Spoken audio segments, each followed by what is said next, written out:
Hey Meponuts, I just came from work to a surprise. Boom. My Sensu got blown over by the wind. It tipped, obviously, as you can see. And I took one of my large pots with some soil. I'm gonna repot that tree, and I have a feeling that this tree may have overgrown the pot, maybe. Doesn't look like it. But I know some of these trees did or had overgrown the pot, and I need to repot them. So here we have a pot that is pretty wide. It's pretty wide, and it still got tipped over, and that is because of the length of the tree, guys. Look at how tall this tree is. And I mean, the wind is just gonna tip it over. So as the tree overgrows the pot becomes less heavy. And for you guys, that doesn't make sense, but it does actually. When the roots overgrow the pots, you start seeing the water just literally just drain out. Like you put water, it just flushes out immediately. And obviously it holds less water. That's what I wanted to say. So that pot is, I watered this tree this morning and it's dry right now. Dry. All I see is a whole bunch of roots here. I can feel them, you know. Maybe in the outside you can probably find some humidity, but you can tell that the roots had overgrown this pot, and I need to do something about it. Let's do this.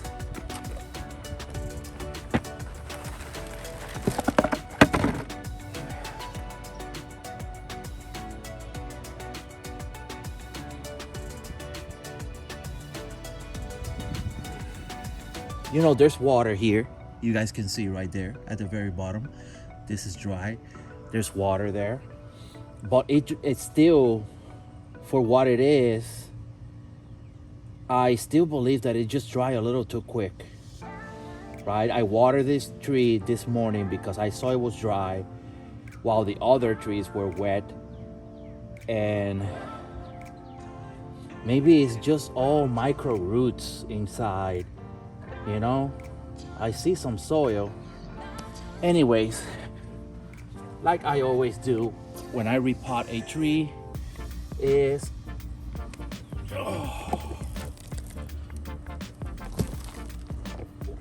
I am going to look for the flare. Let's look for it.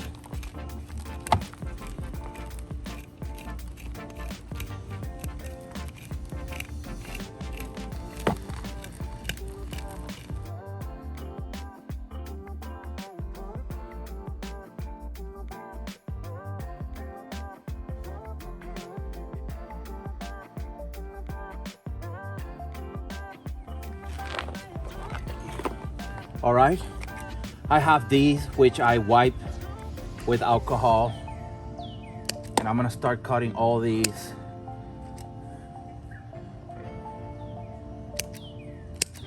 Surface roots that I seriously do not want.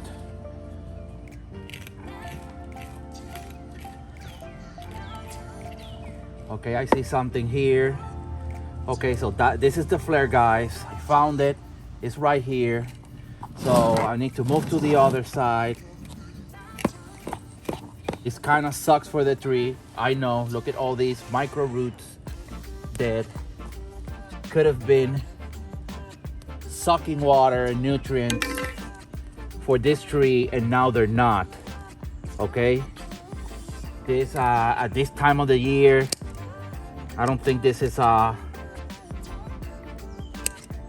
pretty smart to do, but I'm gonna go ahead and remove that. Remove that, even though it is organic material and it will decompose and it will eventually feed the tree.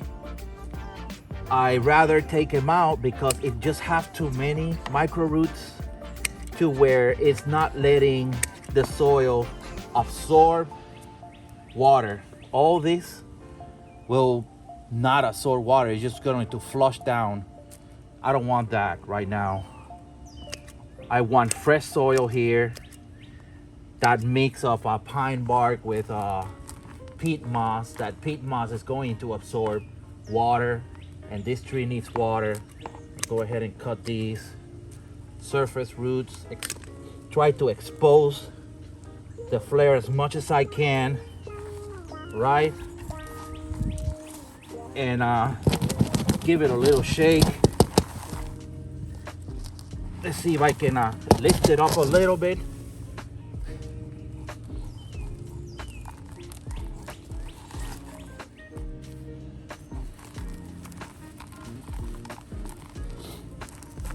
The Nabari is right here.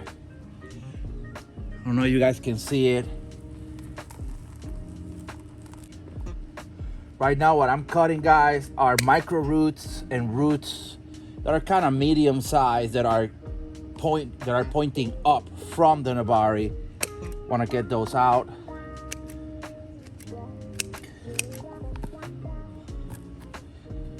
If you can avoid cutting a root, please do so and just tuck them in. These right here gotta go. Okay, good. This is good enough for the tree. It will be okay.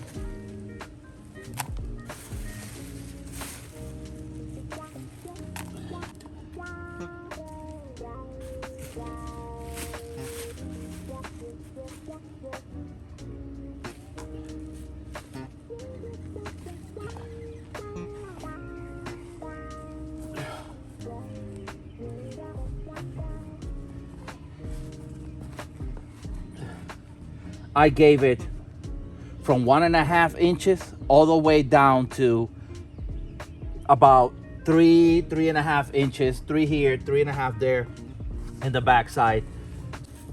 The more that you can bring the tree to the surface, the more air is going to get.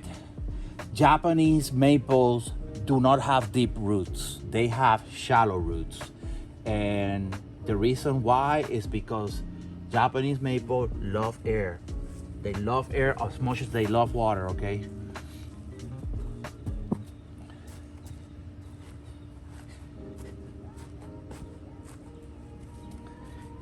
Boom. That is it, guys. That is it. And I promise, look, it's wider. It is a wider pot. Yeah, it is a wider pot, I'll tell you that. And this tree ain't going nowhere. Yeah, it's not going anywhere, okay? I mean, it would go somewhere if a really, really, really hard wind would hit it. Other than that, it's not going anywhere. It's gonna stay right there, okay? Obviously, I moved it, so I need to kind of like,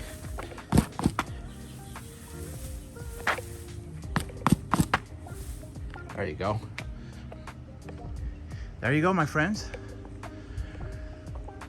Acer Shirasawanum Sensu has been repotted, bring to the surface. It was buried all the way to here. Let me adjust the camera here. Okay, it was buried all the way to here, and I just gave it all that. Exposed the Nabari a little bit. Here it is, you know, flare is exposed. We are good to go, my friends. And that is how you pot a Japanese maple, my friends. Okay, I did a little bit of messing around with the roots, the surface roots, all right, but I didn't mess around with it enough to where I foresee any long-term problems with it. Okay, this Japanese maple is going to go back to the same place it was. I'm not gonna put it in the shade for a couple of weeks or any of that crap. It's just gonna go where it was.